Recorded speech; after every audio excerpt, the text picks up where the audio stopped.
Dans la nuit du samedi 5 août au dimanche 6 août 2023, c'est l'événement le plus chaud de l'été sur la planète Catch, WWE SummerSlam depuis Ford Field à Détroit, Michigan. Alors oui, l'événement le plus chaud de l'été aura à la fin du mois d'août un important concurrent. Plus de 75 000 personnes attendues à All-In à Wembley, contre tout de même plus de 45 000 attendues à Détroit pour SummerSlam. Un moment au diable les chiffres, si on peut avoir deux événements aussi incroyables cet été, eh ben on va pas se priver, hein.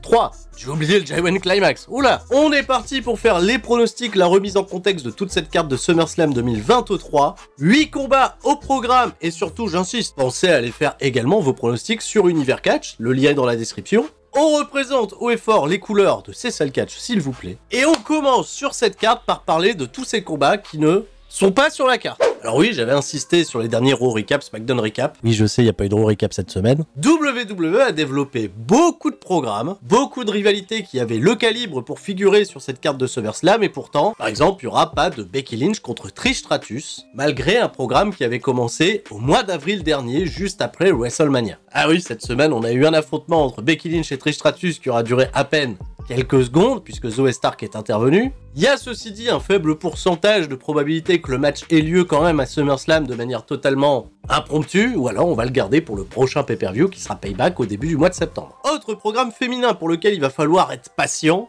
Rhea Ripley ne défendra pas son championnat du monde lors de l'événement SummerSlam contre Raquel Rodriguez, comme ça semble en prendre la direction. Raquel Rodriguez revient à peine de sa blessure kayfabe et s'est déjà fait réattaquer à la jambe par Rhea Ripley. Adam Pearce aussi lui a dit t'auras un rematch quand tu seras rétabli à 100%. C'est vrai que là on se dit merde, on se passe quand même du duo le plus impactant à la WWE, et pas seulement qu'à Monday Night War, également à NXT, ils sont même passés du côté de SmackDown. Rhea Ripley et Dominic Mysterio n'ont pas de match prévu sur cette carte de SummerSlam. Je trouve que c'est un gros loupé. Idem pour le championnat des États-Unis qui sera défendu par Austin Theory contre Santos Escobar, ça sera seulement dans le SmackDown suivant SummerSlam. Sur une note un petit peu plus légère, pas de programme non plus entre Alpha Academy et les Viking Raiders, et pas de défense des championnats par équipe par Sami Zayn et Kevin Owens. Ça fait 2 pay-per-view de suite que ces championnats ne sont pas défendus.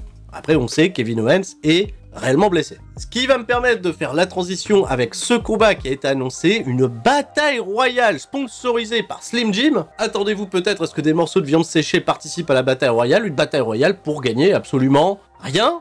Ah, ils ont pas déterminé, hein. Si tu gagnes la bataille royale, c'est bien, t'as gagné. Côté participants, qui on connaît? Bah finalement, pas grand monde. Au dernier épisode de Monday Night Raw, on a appris qu'il y avait Otis, Chad Gable, Shinsuke Nakamura, Tommaso Ciampa, et lors du précédent SmackDown, Sheamus et LA Knight. Yeah! Donc oui, une bataille royale où il n'y a pas d'enjeu, où ce serait bien de gagner juste pour du momentum, bah évidemment qu'on va mettre une pièce sur LA Knight pour qu'il ait son moment à SummerSlam, pour qu'il y ait encore plus cette comédie avec le public, puisque on a besoin de constater de nos propres yeux que WWE croit au projet et donne cette victoire précieuse à LA Knight pour l'envoyer en orbite direction le championnat des États-Unis. Oh, soyons plus ambitieux, qu'il aille chercher le titre de Roman Reigns.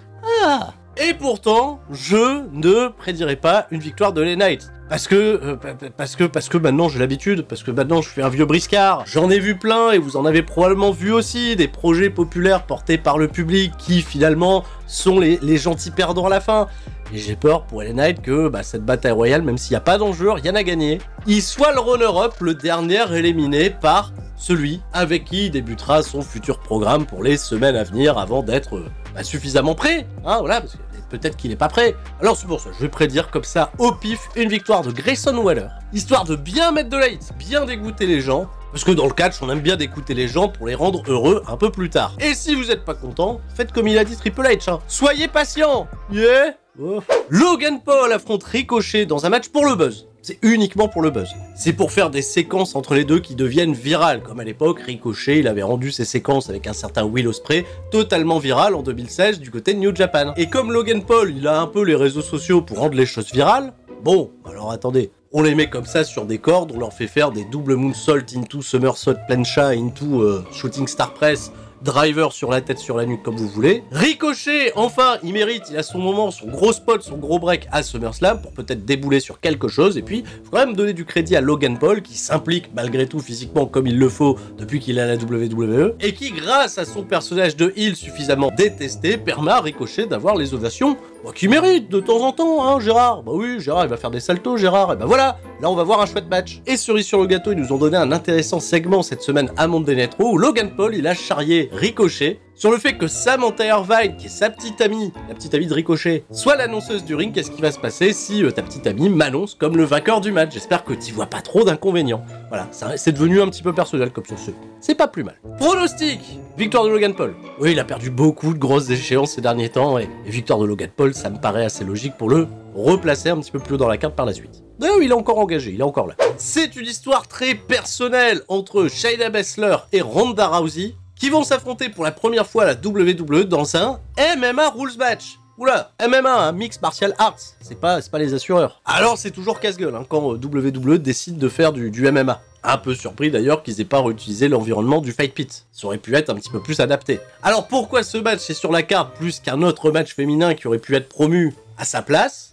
Eh bien tout simplement parce que ça fait sens à ce qui s'est passé lors de Money in the Bank où Shayna Baszler de nulle part a trahi Ronda Rousey. Derrière, on a compris qu'il y avait une histoire de rivalité entre les deux qui datait depuis longtemps, que malgré leur faux semblant de super amis dans la vraie vie, il y a plus une relation toxique. C'est ce que nous a en tout cas expliqué Shayna Baszler lors du dernier épisode de Raw, que Shayna Baszler, depuis qu'elle a commencé le MMA, elle a toujours beaucoup donné à Ronda Rousey sans beaucoup avoir en retour. Et l'autre point qui justifierait ce match, c'est que c'est potentiellement, selon les Dirt Sheets là encore, le dernier combat à la WWE de Ronda Rousey. Pas du tout promu en tant que tel. Alors avant de partir, est-ce que Ronda Rousey a fait le souhait de mettre en valeur sa véritable amie, puisque bon, en réalité, elles sont potes. Est-ce que Shayna Baszler va enfin remporter son premier combat 1 contre 1 à la WWE en PLE? Ah, parce que depuis qu'elle est dans le main roster, ça fait 3 ans, elle n'a pas encore gagné. Eh ben, j'ai envie de dire oui, j'ai envie de mettre ma pièce sur Shayna Baszler. Je suis totalement déçu que ce match arrive dans un tel cadre, c'est-à-dire après que Shayna Baszler ait passé 3 années dans le roster à vivoter, à pas trop savoir ce qu'on allait en faire, à être de temps en temps championne par équipe, et malheureusement, ou grand malheureusement, plus jamais une menace en 1v1 depuis WrestleMania 36 dans la route vers le match contre Becky Lynch. Ah voilà. À partir de là, c'était terminé. Ça devrait être pas si mal puisque les deux femmes se connaissent, mais j'ai très peur de ces règles MMA. Ça c'est... mélanger un show de catch, c'est toujours un peu bizarre. Le catch levré, c'est certainement ce qui va se passer lors de ce combat pour le championnat intercontinental où Gunther, le ring général, défend contre Drew McIntyre. L'affiche a une gueule incroyable, surtout quand on repense à ce qui s'est passé du côté de WrestleMania dans le combat triple menace qui impliquait également Sheamus. Donc les deux hommes vont naturellement avoir une très bonne chimie dans le ring, ça devrait se rentrer dans la gueule et ça pourrait être très cool à observer. Mention toute particulière à Gunther qui s'est pas reposé depuis le début de l'année et qui a encore fait une immense dinguerie contre Chad Gable lors du dernier épisode de Raw. Match hautement recommandé. Drew McIntyre, on l'a revu à l'action 2 fois. On l'a vu est quand même rassurant sur son état physique et je pense que c'est le genre d'affiche qui va le motiver à se dépasser et à faire encore plus. Pas mal d'ingrédients sont réunis pour avoir un véritable show stealer, alors messieurs, régalez-nous. Et en termes de pronostic, je mettrai ma pièce tout de même sur une conservation du titre de Gunther. Bah oui, il est juste à quelques jours de battre le record du règne le plus long de championnat intercontinental qui est toujours détenu par le Honky Tonk Man. C'est bon, le Honky Tonk Man, on peut le sortir des livres d'histoire. Mettez Gunther à la place, on le regrettera pas. Le seul championnat féminin de la WWE qui sera défendu, c'est celui de Asuka, qui défendra à la fois contre Charlotte Flair et Bianca Belair. Alors ce match, il est un petit peu étonnant. Elles sont toutes les trois capables de faire d'excellents matchs à la WWE, et pourtant quand elles s'affrontent toutes en 1v1, elles ont pas toujours des chimies exceptionnelles. Alors le fait de faire un triple menace, c'est totalement logique par rapport à la storyline, mais c'est aussi une manière de rythmer un petit peu plus les quelques lacunes de rythme qu'elles peuvent avoir de temps en temps. Ah, Charlotte Flair en 2023, c'est pas sa meilleure année, un gros match contre un replay, mais le reste est un petit peu... mais... Bianca Belair, on le sent, elle est aux portes de nous montrer une nouvelle facette de son identité, et on espère peut-être que ça pète là lors de SummerSlam. Asuka, tout ce qu'on lui souhaite, c'est qu'elle se retrouve pas une fois de plus comme la troisième roue du carrosse, et la championne, pas importante, pas au cœur des storylines. Et pour ça, j'aimerais qu'on capitalise sur une chose, le Money in the Bank de Io Sky, qui pourrait très bien, lors de SummerSlam, foutre la zizanie, venir cash-in sur Asuka, et lancer le programme que beaucoup attendent, Asuka Io Sky, que le cash-in fonctionne ou pas. Bref, avant ça, je pronostique, cela dit, une victoire et conservation du titre de Asuka, et s'il y a cash-in, faites-le juste après. Seth Rollins contre Finn Balor, on prend les mêmes et on recommence la même affiche que Money in the Bank. Tout ce qui a changé, c'est que Finn Balor est encore un peu plus déter pour aller chercher la tête et le règne de Seth Rollins, et que le pote de Finn Balor au sein du Judgment Day, Damian Priest, a pu un petit peu lustrer sa mallette depuis un mois. Et on sait pas, on joue un petit peu avec nos nerfs. Est-ce qu'il va cash-in sur son pote s'il devient champion? Est-ce qu'il va cash-in sur Seth Rollins pour empêcher son pote de devenir champion? C'est-à-dire que le programme Seth Rollins Finn Balor, qui est déjà de base très personnel, on le rappelle, Seth Rollins il a gâché la carrière de Finn Balor il y a de ça 6 ans, 7 ans, 8 ans, c'est long. Et à tout moment, on sait que si Damien Priest il a le vent dans le dos et qu'il est assez inspiré, il peut venir cash-in, foutre le sbull, et de se fait foutre la merde dans un clan, à savoir le Judgment Day. Ce serait dommage, puisque le Judgment Day est plutôt un clan très très solide, et qui perdure malgré le temps, et malgré ses origines un peu étranges. C'est vrai. C'est bien un des combats pour lesquels j'ai le plus de mal à pronostiquer. Je reste convaincu que Seth Rollins, ils lui ont pas donné la ceinture sans raison, et c'est pour lui construire un règne très très fort, très très solide. Dans l'idée peut-être de le promouvoir à un futur combat contre un certain Roman Reigns. Et c'est pour cette unique raison que je mettrai ma pièce sur un Seth Rollins qui conserve le titre. Et même encore plus fou, je pense que Damien Priest va louper son cash-in ce soir à cause de Finn Balor.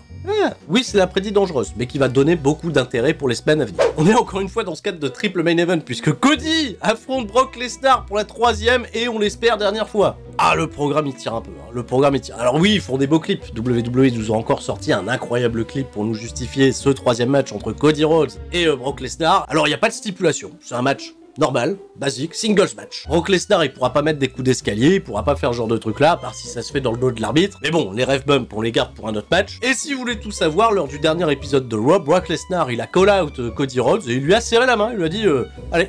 Après, une fois que je t'aurai battu, et puis on n'en parle plus.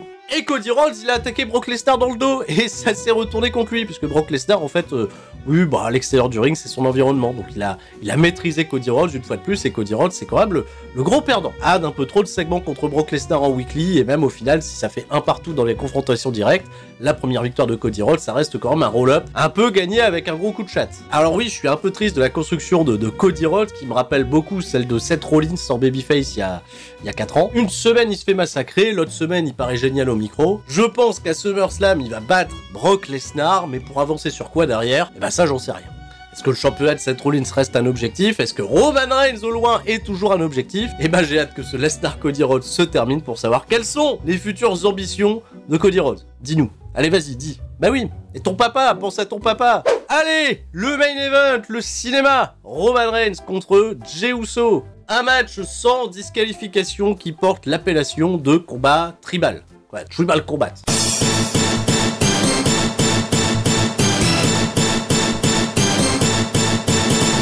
Voilà, merci pour la blague. C'est la toute première défense de Roman Reigns depuis WrestleMania. Il y a même un autre truc qui me surprend avec le règne de Roman Reigns, c'est que depuis WrestleMania, personne n'a eu l'ambition de se dire « Oui, je peux battre Roman Reigns, mon ambition c'est de devenir champion universel indisputé. » Personne. À part Cody Rhodes, bien sûr, viteuf, on lui a mis notre ceinture devant les yeux, on lui a mis Brock Lesnar, il a oublié. Mais non, mais à SmackDown, il y a personne qui veut devenir champion. Non, même pas Rey Mysterio, Santos Escobar, personne. Et même son challenger Jey Uso au sein de la querelle familiale, bah oui, à un moment ça a pété depuis ce qui s'est passé à Money in the Bank. Évidemment, ça a pété. Jey Uso, il veut, oui, battre Roman Reigns pour lui prendre le titre, mais pas pour devenir champion. Il veut retirer la ceinture de Roman Reigns parce que la ceinture, elle l'a rendu totalement zinzin. Il pense plus à la famille, il considère mal ses cousins. Roman Reigns lui dit oui, il veut devenir calife à la place du calife. Je sais pas si une ref Is No Good, c'est pas un peu périmé. On sent qu'il va y avoir un gros drama, que Jimmy Uso, il va revenir de blessure pour être impliqué à un moment. Solo Sikoa, Paul Heyman, des ref bumps, en veux-tu en voilà, on en aura. Mais la grande question, est-ce que c'est la fin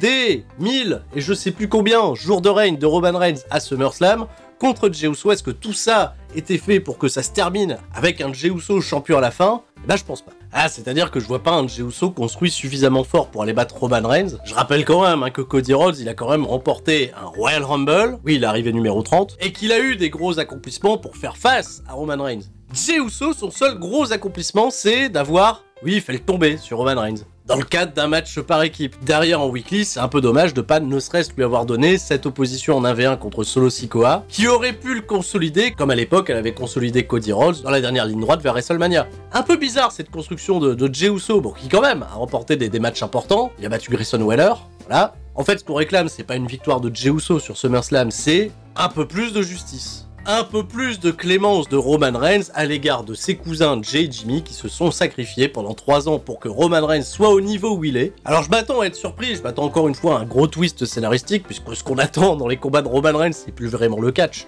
Hein, le catch est devenu très secondaire, très accessoire. Nous ce qu'on veut c'est les plans de caméra, les grosses expressions faciales, les moments où les mecs vont se parler, les moments où il va y avoir un ref bump et on va râler sur le coup qu'il y a un ref bump, mais le ref bump à chaque fois il nous permet d'avoir le cinéma. Voilà, donc une pensée émue à l'arbitre, je sais pas lequel, qui va encore une fois se faire culbuter, spirer, j'en sais rien, par qui vous voulez. Et pour les longues minutes où il devra rester à terre, pour tous les autres arbitres s'ils veulent tenter de venir faire un décompte à un moment où c'est pas le bon moment, régalez les 45 000 personnes, écrivez la suite de l'histoire, et à la fin, Roman Reigns reste champion. C'est mon pronostic. C'est tout pour moi, pour mes pronostics, pour la suite du programme. Tout ce que je peux vous garantir, c'est qu'il y aura un qu'est-ce qui s'est passé de SummerSlam. J'ai pris quelques petits jours off ces derniers temps pour des raisons de santé principalement. Je ne sais pas si je serai en état et en forme incroyable pour vous faire un live react la nuit de SummerSlam. Je m'en excuse encore, j'ai été totalement dépassé par le gros emploi du temps du catch et toutes les vidéos qui ont été produites. Pas seulement sur cette chaîne, mais aussi sur la chaîne secondaire, sur twitch.tv/Tuerie316. Merci cela dit pour votre soutien, parce qu'il est très important, surtout en ce moment. Je vous dis à la prochaine, et restez forts. Et c'est un conseil que je vais me donner surtout à moi-même, de rester fort. Ciao, bye bye.